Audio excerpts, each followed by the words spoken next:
Hello everyone. So as we know, everyone know that Bubba Wallace is now suspended for one race for international wrecking Carl Larson. But um, I agree with this penalty, but this need to set a precedent because this situation has not happened often where NASCAR penalize or suspend a driver for intentional wrecking. I think the last time that it happened was Carl Busch, 2011. If I recall, we had Hollywood who almost sent Brad Keselowski in the grandstand when it flipped. So this situation will set, and it should set a precedent for future actions from NASCAR in the futures. Otherwise, it will leave a black mark, no wording intended in this regard, into their image for future situation like that. And this situation must set a precedent for the future. So let me explain is that if, let's say, in next year, whatever, another driver purposely wrecks another one and does not penalize him like they did with Bubba Wallace, it will set a really bad mark on NASCAR image. And this will likely infuriate many people as well if NASCAR is not consistent in the future from now on. When it comes to intentional wrecking, to me, in my opinion, it does not matter whether it's on high speed, low speed, short track, first speedway. I don't care. To me, a intentional wrecking should never, ever be tolerated again.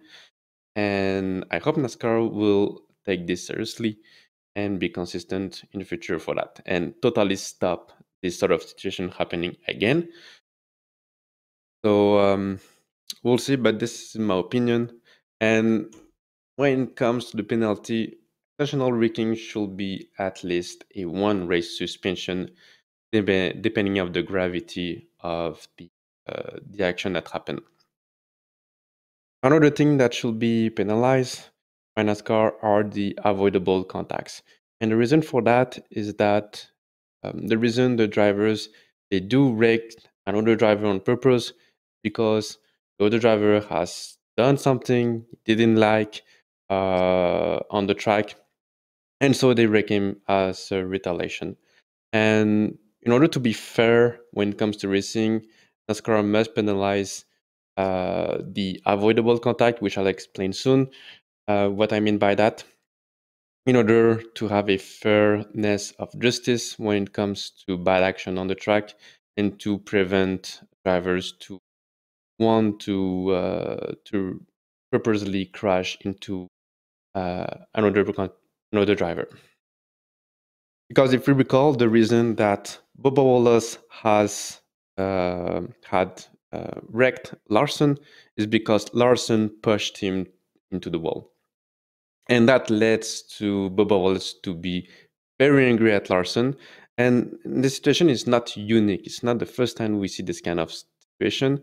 We have a situation where Larson has done that at Joey Logano few years ago, and Logano wrecked him in return.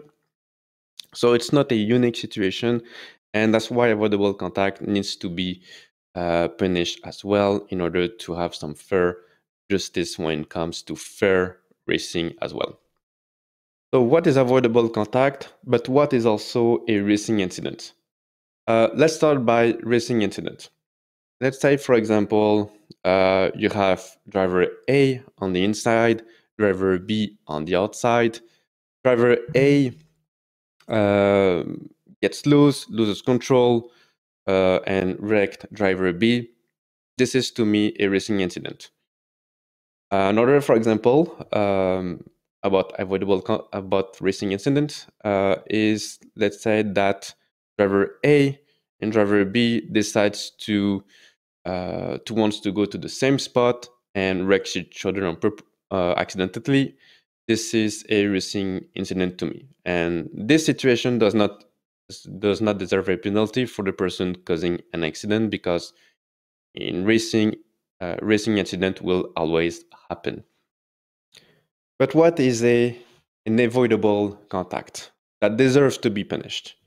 First scenario, for example, let's say that you have driver A on the inside, driver B on the outside, and you have driver A who decides to not leave room to driver B, push him into the wall, and in this situation, driver A deserves a penalty for not giving a fair share of racing room as well, and not leaving space to driver B in order to have fair racing between each other.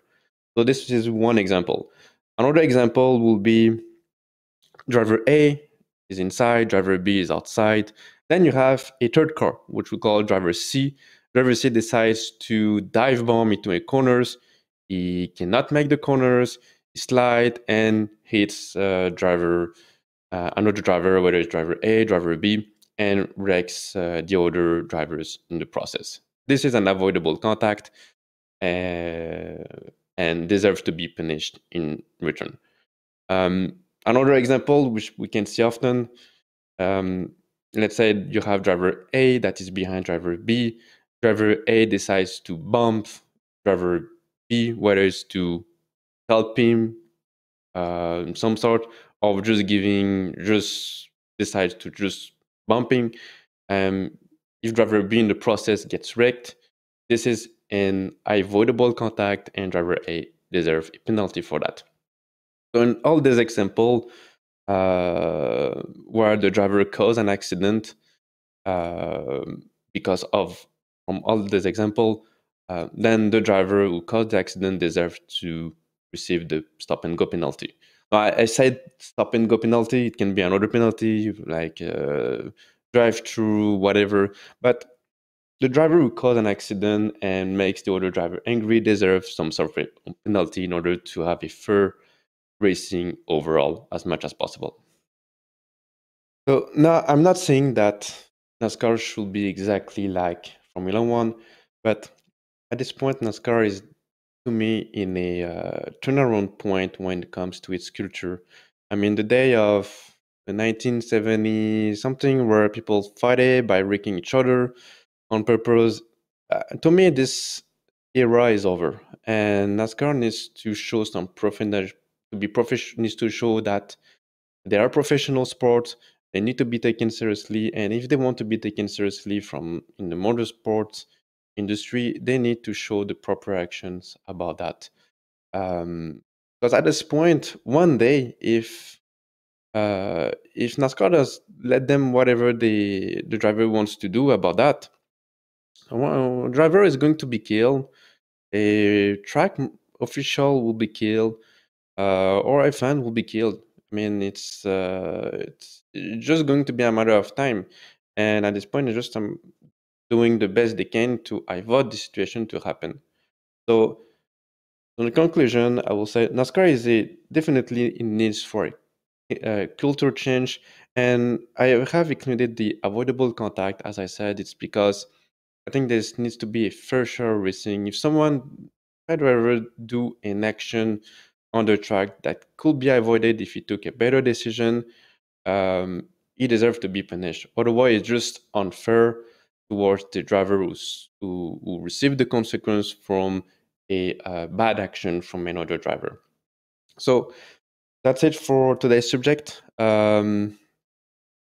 So see you next time.